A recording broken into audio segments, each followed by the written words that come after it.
Well, welcome back to Artists and Authors. I'm your host, Steve Walling. My guest for this segment is Daniel. I want to pronounce this right.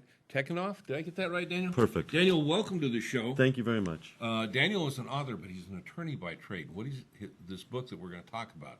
It's a very interesting concept, kind of right in the mix of all the chaos that's going on in the country right now. So, an Article 5 convention. Daniel, I'm going to let you tell our folks what that is and then how you see it in your book. Okay. Well, there's only two pathways to amend the United States Constitution. The first pathway is the pathway that we have always used, which is for Congress, the United States Congress, upon two-thirds vote in each chamber, to propose an amendment which would be ratified by three-quarters of the states. So Congress, upper and lower house, yes, they put together the amendment. It has to be a two-thirds majority in both upper and lower, and then it goes out to the states. Right. And it has to be ratified by 75%, three-quarters of the states. That's right. And that's what we've used in the past.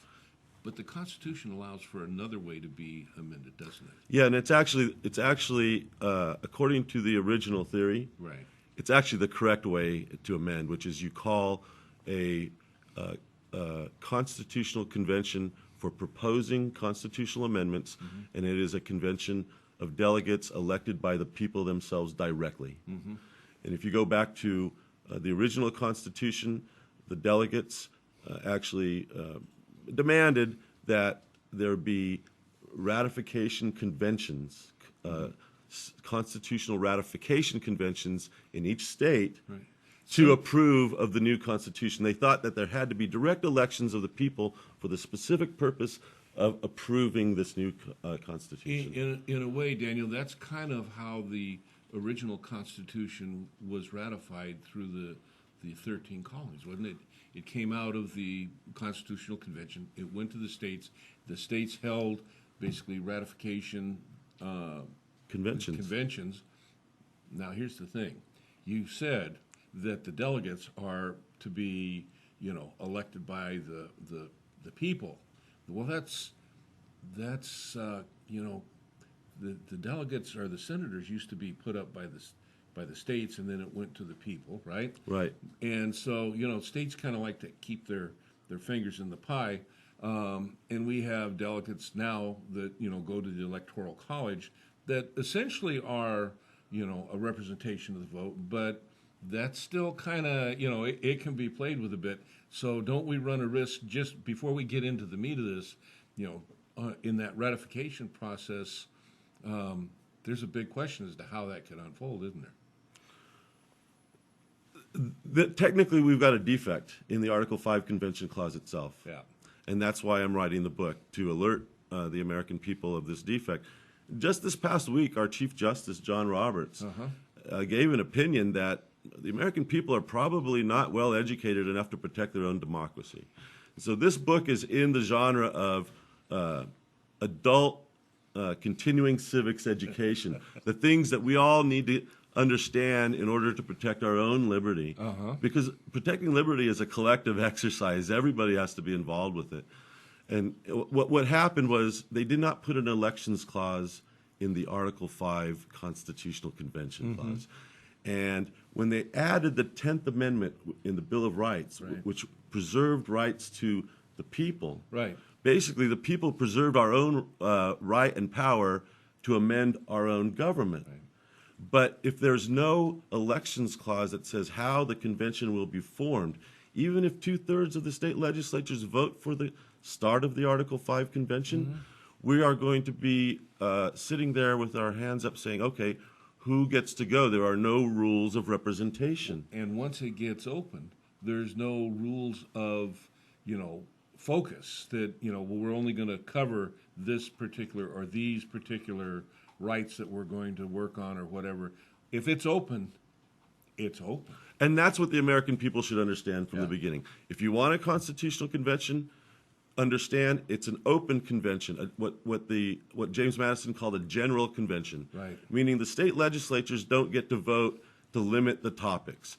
Right now you've got a movement called the Convention of the States movement. They want to limit it to three topics. They want to limit federal power. They want term limits. and they can ask for that. Sure. They can ask for that. Every state can ask for that, but you can't limit what the delegates can propose. In fact, when the state legislatures send in an application for a constitutional convention only for term limits, that application probably will not be counted. Right.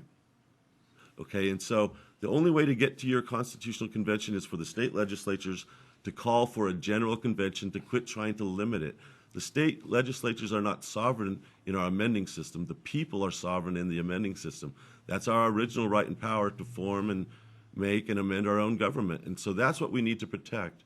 And it includes a procedural aspect to it. If the state legislatures control it, they get to appoint who gets to go, and they get to somewhat control the process.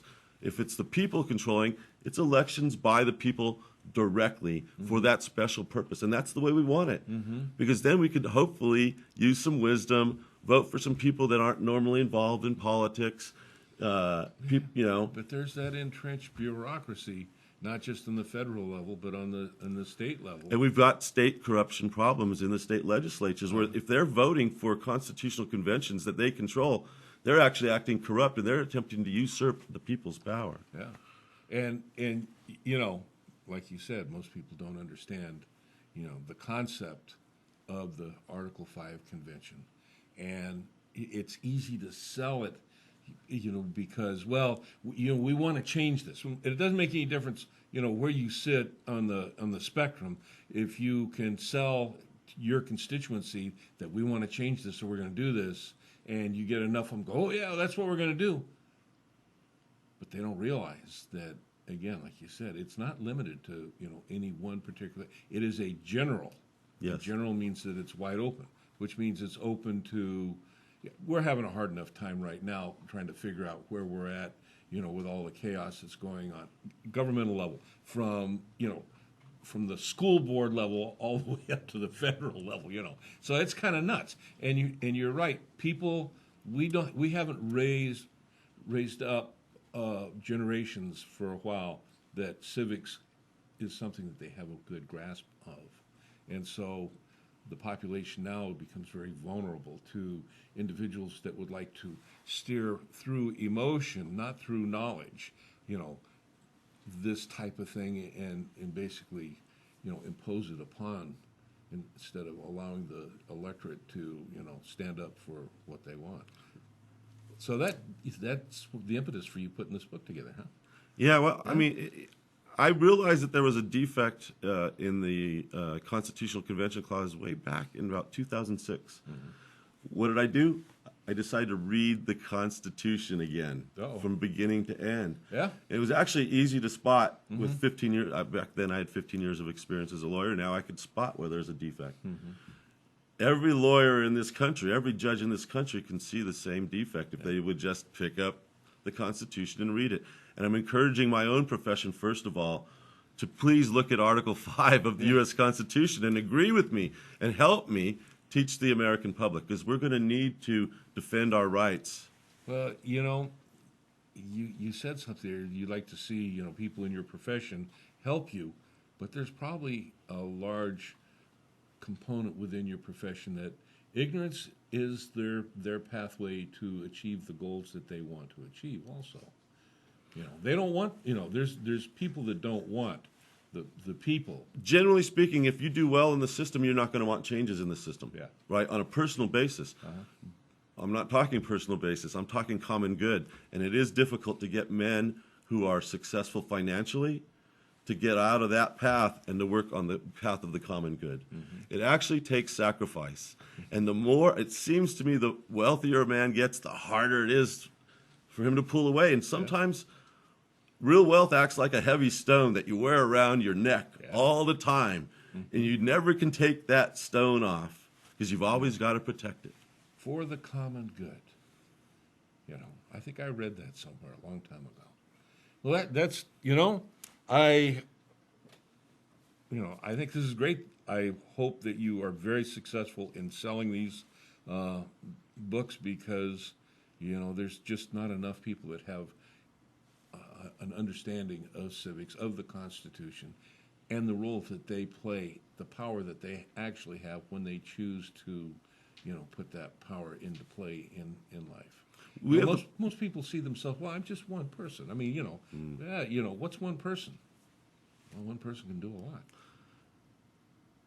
One book can make a difference. One speech can still make a difference. I believe that. Yeah, I do too.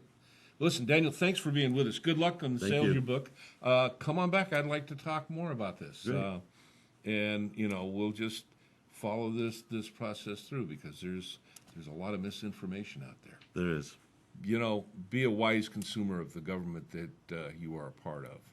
It's about the best knowledge that I can give you, and Daniel's book is, it's part of that knowledge base that you need. And I'll see you. Stop. How do I get the book? It's available at Amazon.com. There you go. Do you got a web page also? I don't have a web page yet, but I'm preparing to develop one. All right. Well, that's when you're going to come back. You get the web page, come back, and we'll Great. talk about that. Perfect. Right? Amazon.com. Guide to the first Article 5 Convention of the People. Daniel Tekunoff. You may just want to get out and get a copy, and I'll see you when we come back. Great. Thank you.